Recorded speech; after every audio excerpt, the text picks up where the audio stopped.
Billionaire CEO attacked by 5 men in a restaurant. But the Black Maid's secret skill turned the whole scene upside down. No one knew her. No one even remembered her name. Yet now, grown men were on the floor because of her.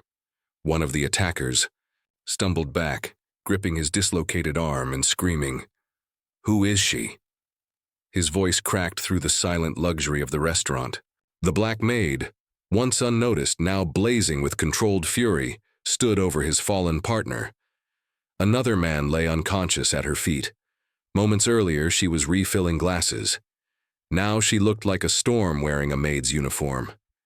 Her name was Amara Cole, but until tonight, she had been invisible.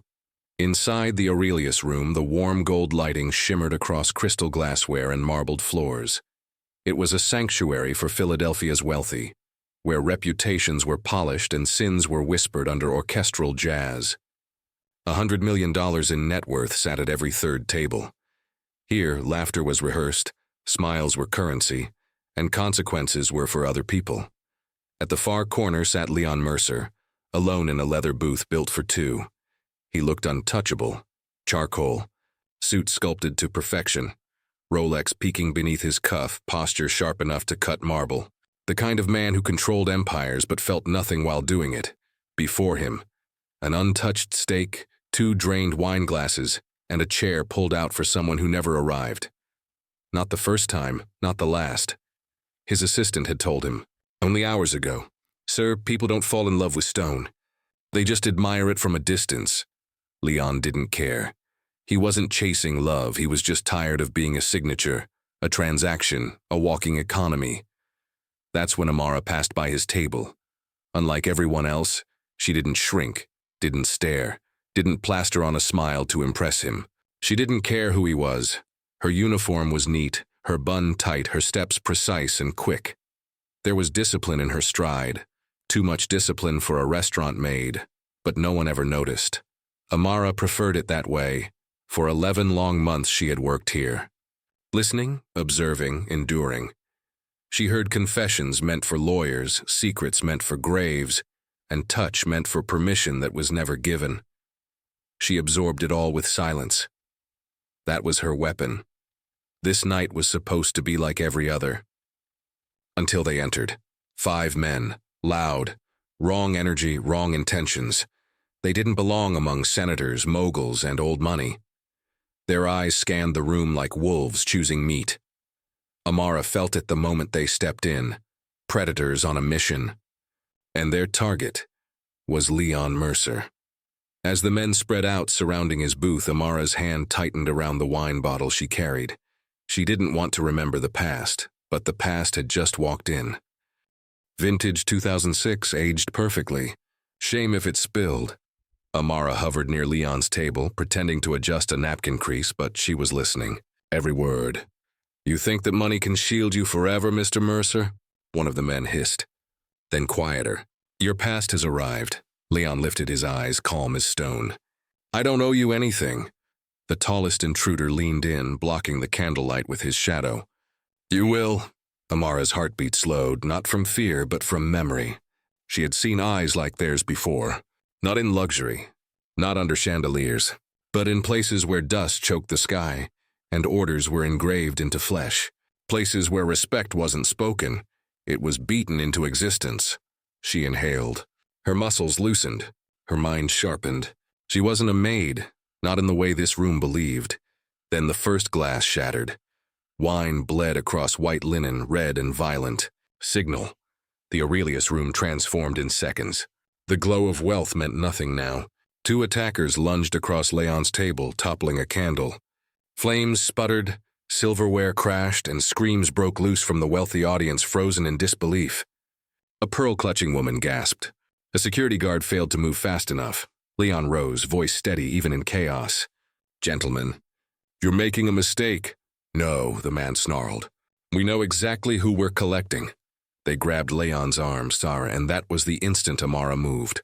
No warning. No words. She let the wine bottle slip from her hand. It fell, but she didn't. She was already behind the nearest attacker, arm cutting across his throat, dropping him before his breath finished. Another man spun toward her. Fatal error. Amara swept his leg, drove her elbow into his chest, and sent him crashing into polished flooring. 2 down, no hesitation. No wasted motion. Precision born from another life. Who is she? One of the attackers screamed, clutching his injured arm as Amara stepped forward. No longer invisible, no longer small.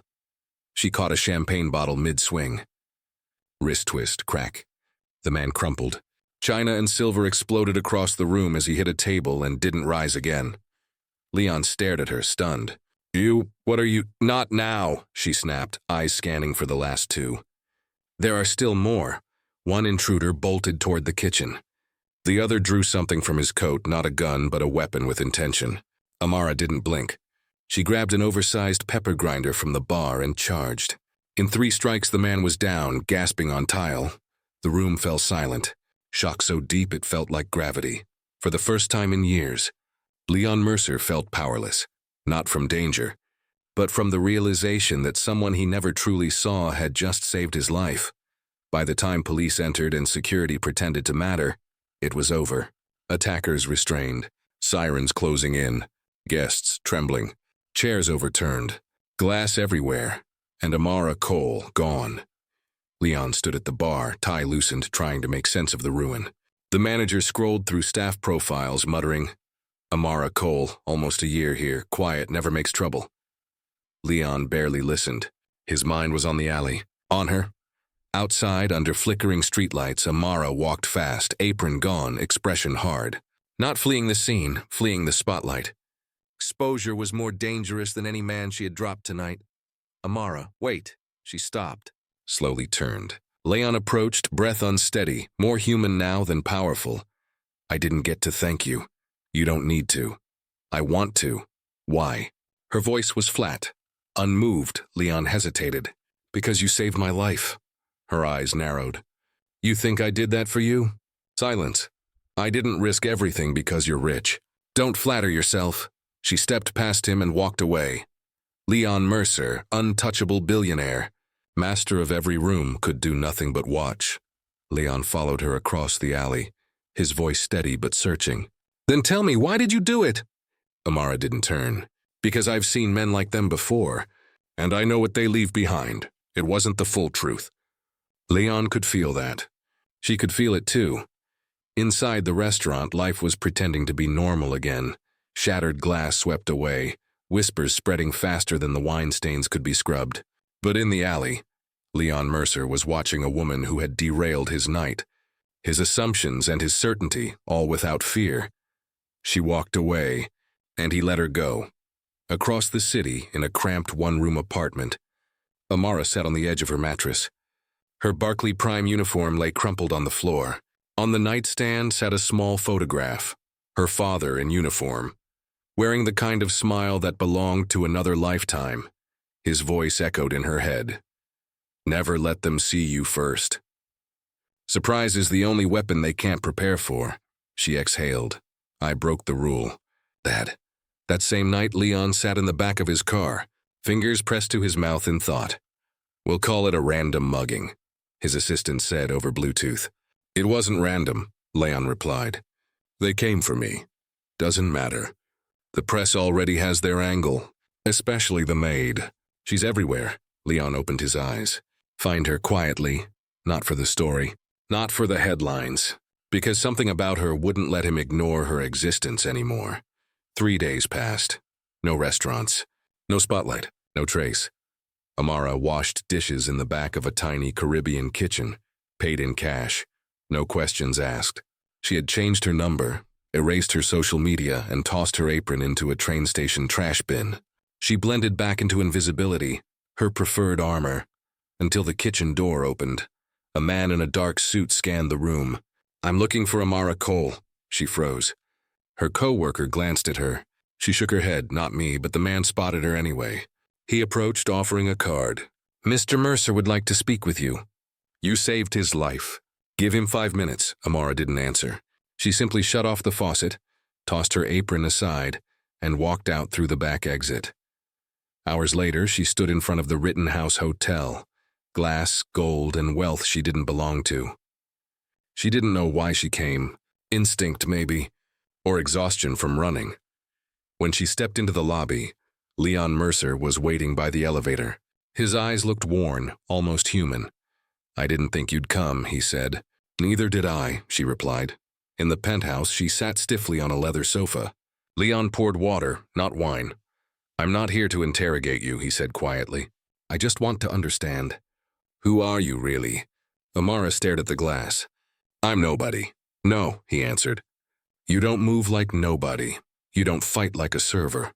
You've seen war," she looked up sharply. "If I had," she said, "I survived it." "That's enough." Silence stretched. Finally, her voice softened. "My father trained me. He was ex-military. I was supposed to join the academy, but life doesn't always care about plans. When he got sick, everything fell apart. I stopped building a future and started just staying alive." Leon studied her, and for once he wasn't evaluating. He was listening. "And yet you stepped in," he said. "Because I don't tolerate men who hunt the weak." He leaned forward. "Then let me return the same energy. Let me help you." She stood defensive. "I don't need saving." "I'm not offering rescue," he replied. "I'm offering purpose." For the first time, she didn't walk away. She fell asleep on his couch that night without meaning to. When morning rain tapped against the glass, she woke to find a blanket around her shoulders and a manila file on the table. Her name on the tab. Her past. Every piece of it. She turned as Leon walked in with 2 coffees. "I wanted to know who I owed my life to," he said. "You think a file tells you who I am?" "No, but it tells me what you survived." He handed her a cup. He shared his story too, not polished, not rehearsed. The nights he slept in a storage unit. The cold that almost broke him. The way success turned him into a stranger. She listened. "You can still remember who you were," she said finally. He gave a faint smile. "Then remind me." Leon set his cup down. "I own a private security firm, elite, quiet. I want you on the team. You're better than most men. I pay a fortune to protect me." Amara didn't answer. The silence between them was no longer hostile. It was possibility. "You want me to work for you?" Amara asked. "No," Leon replied. "I want you to work with me. There's a difference." She didn't respond, but her hands finally stilled. For the first time since the Aurelius room, the tension in her jaw eased. For a moment, just a moment, she allowed herself to consider a future that didn't involve disappearing. That night, the storm passed.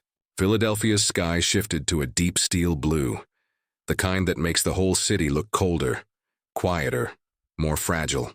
Leon sat alone on the rooftop terrace of his penthouse, wrapped in a blanket he hadn't touched since winter. He stared out at the skyline, motionless. Power, wealth, reputation, none of it ever made silence feel less empty. He didn't turn when the rooftop door clicked open.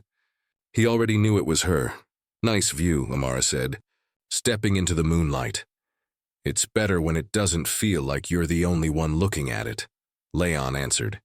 She joined him at the ledge, setting down 2 mugs, mint tea steaming in the cold. "When I was a kid," she said, pulling her knees to her chest, "I used to climb onto the roof of my building. It was the only place no one expected anything from me. Up there I could just exist." Leon studied her, not with scrutiny, but with curiosity. "You think I expect something from you?" "You're a billionaire," she replied, a thin smirk cutting across her face. "People like you don't make offers for free." He leaned back against the railing. "I made the offer because I'm tired of watching selfish people run everything. I'm surrounded by liars, users, and cowards. Then, out of nowhere, someone with actual integrity walks into my life, and I'm not supposed to take that seriously?" "You're still part of that world," she said, "I know. And I hate more of it than you think." The wind moved between them. Amara stared into the city and whispered, "You want to know the worst part about hiding who you are? Eventually, you forget too." Leon watched her, silent, letting her speak. "I used to matter," she continued. "I taught self-defense at a shelter. I trained girls who had nobody. I used to have a voice, a purpose. Then life happened, and I became someone you walk past without ever seeing. You still matter," Leon said. She gave him a hard look. "You don't know me." "I didn't know your name 3 days ago," he answered. "And you're still the most honest person I've met this year." She let out a laugh that wasn't laughter. "Nobody's ever called me honest." Loud, maybe. Aggressive, definitely. But honest? That's new. For everything, Leon replied softly. There's a first time. The rooftop fell into a rare, peaceful quiet. Two broken people, neither willing to admit how much the world had taken from them, sat side by side above a city that never cared whether they drowned or survived. After a long silence, Amara said, "My mother left when I was 9. Leon turned. She said she needed more than Philly could offer. My dad didn't chase her. He just picked me up, said we'd be okay. And we were. Until we weren't." She swallowed. "So no, I'm not looking for her." "She didn't just leave him. She left me," Leon nodded. "That kind of silence doesn't go away." "No," Amara whispered. "It doesn't." They sat with it. The kind of silence that belongs only to people who have been abandoned and survived anyway. Leon finally stood and extended a hand. "Come back tomorrow." "No pressure. Just options." She hesitated, then took his hand. It was the first time either of them let another human being touch them without armor. The next morning, Amara returned, not because she trusted him, and not because she'd made a decision. She came back because walking away from something unfinished felt worse than risking one more conversation. Leon ended a call the moment he saw her in the doorway. "You came back," he said. "Don't get excited," she replied. "I'm just here to listen." Fair. They sat at his kitchen island. Leon pushed a leather-bound dossier toward her. Inside, details about his private security firm. Real operations. Real stakes. Real danger. Amara flipped through page after page until she reached the last section and froze. Her name. Her history. Her skills. Her trauma. A full psychological and tactical profile. Her voice cooled. "This is me." "Yes," Leon said. "It's part of how we vet." "No," she cut in. "This was printed before you asked me anything. You didn't offer me a choice. You made one for me," Leon straightened. "That's not, you assigned me a role, a title, a salary, without my voice in the room. You don't want a partner, Leon. You want control. Just a softer version." "That's not fair," he said. "What's not fair," she shot back, "is being invisible your entire life. Then finally being seen, only to realize someone was just looking for a tool." Leon's expression cracked, not in anger, but in truth. "I don't see you as a tool, Amara. I see someone who's been buried. I see someone exceptional." "No," she whispered. "You see a project, and you want to fix me so you can feel better about saving the broken girl from the South Side." She slung her bag over her shoulder. Leon didn't move to stop her. For the first time in years, he had no words. That night, in her small apartment, Amara sat alone in the dark. The unopened dossier lay on the table like a detonator. Inside it were all the things she had once trained to become.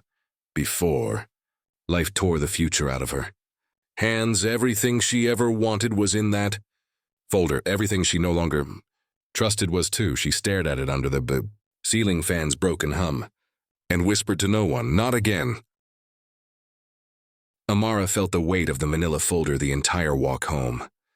It sat on her kitchen table like an accusation, full of opportunity, full of answers, but empty of one thing she refused to surrender again: her consent. The city outside her window moved as if nothing in the world had shifted, but something in her had. She hated that Andrew's offer made sense. She hated that she cared. And most of all, she hated how quickly she felt like she was being handled instead of heard. Across town, Leon Mercer sat alone in his office, replaying every word she had thrown at him. She was right. He wasn't trying to own her, but somewhere along the way, he had defaulted to control, the only language power teaches. For the first time in years, he questioned himself, not his enemy, not his competitors, himself. The next evening, Amara sat in a quiet laundromat on 23rd and Reed, watching clothes turn behind a fogged glass door. The fluorescent lights hummed above her. The manila folder rested on her lap untouched. She had faced danger, hunger, loss, and men twice her size. But vulnerability, that was the one battlefield she still avoided, because she knew the truth. She didn't fear Leon's offer. She feared what accepting it would make her confront, about trust, about belonging, about herself. Meanwhile, Leon canceled every meeting the next morning.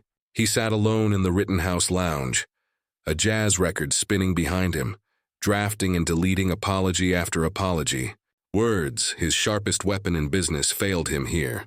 So instead, he did the one thing he could do without trying to steer, control, or convince. He sent a single message to Amara. If you want to talk, I'll be here until midnight. No pressure. Just peace. He placed his phone face down and waited. Hours later, Amara stared at that text, her thumb hovering over the screen. She hated how those words disarmed her. No demands, no expectations, just choice. Her choice. At 10:41 p.m., the lounge doors opened. Leon looked up and froze. Amara stood before him, not apologizing, not shrinking, not bending, just present. I didn't come here for another offer, she said. You're not getting one, he replied quietly. She sat. He didn't rush her. He didn't fill the silence. For the first time, Leon Mercer let someone else set the pace. I read the file, Amara finally said, placing the folder between them. I have questions. And conditions. I'm not promising anything. That's fair, he answered. But if I say yes, she continued, it won't be because I owe you. It won't be because I need saving. No, Leon said. It would be because you chose it. On your terms. For a moment, neither looked away, not anger, not romance. Something steadier, something earned. Two people scarred by different worlds meeting at the single point where control ends and choice begins. Leon nodded once, slow and sincere. Then I'm glad you came. They sat across from each other in a quiet booth near the back of the lounge. No music, no plates, just space. Space that neither of them rushed to fill. I'm sorry, Leon said at last. I didn't see I was doing the very thing I despise, taking control without asking. Amara didn't look away. And I'm sorry too. I'm used to pushing people out before they get the chance to decide I'm not enough. There was no sting in the admission. Just truth laid bare, neutral, unarmed. She reached into her coat and set the folder on the table. I read it, she said. Leon waited. I have questions, conditions, and I'm not committing to anything yet. His answer was simple. That's fair. Amara's gaze didn't waver. But if I ever say yes, it won't be because I need fixing. Or saving. No, Leon replied. It would be because you're the type of person who does the saving. For a long moment, she studied him. No sarcasm, no armor. Just steady silence. You don't give up easily, do you? He shrugged. Only on things that don't matter. They didn't sit opposite each other after that. They shifted to the same side of the booth, close, not touching. Two people unlearning fear in real time. Not a rescue. Not a romance. Something cleaner, respect, choice equals. 2 weeks later. The Aurelius room gleamed again. Tables replaced. Glass restored. The chaos of that bloody night erased from sight. Except for one thing. The memory of who Amara became inside it. She walked the floor in a fitted noir blazer now, not a server, but a silent security consultant conducting an audit. The staff assumed she was some new manager. They had no idea what she was capable of, but Leon did. He watched her pause at that booth, the one where he once sat alone, unaware death was 5 steps away. The booth where she changed everything. Leon slid into the seat across from her. Looks like you own the place, he said. Please, she replied. You still pay the bills, but you command the room, he answered. That's worth more. A brief silence, comfortable, not brittle. Amara leaned forward. I keep replaying that night. I didn't think. I just moved. Instinct. And it changed everything, Leon said. She nods. I thought I'd spend my life unseen. Uniforms, odd jobs, different names, staying small. You were never invisible, he said. People just weren't looking in the right direction. Across the restaurant, a customer snapped at a server. Angry, loud, entitled, Amara was already on her feet. Sir, she said, calm, measured. Allow me to fix that for you. No aggression. No volume, just authority. Within seconds, the man backed down. Issue solved. Crisis contained. She returned to the booth. Handled, she said.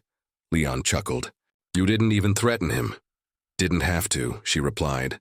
Later that night, they stood outside beneath the glow of streetlights reflecting on wet pavement. Another soft rain. Another reset. Do you ever regret stepping in that night? Leon asked. She held his eyes. No, for the first time in years, I felt like myself. And now, I feel like I might become more than I ever thought I could be. Leon exhaled slowly. I've spent most of my life surrounded by people who see a wallet, not a man. And me? She asked. You? A faint smirk. You looked at me like a man about to get his ass kicked. She laughed under her breath.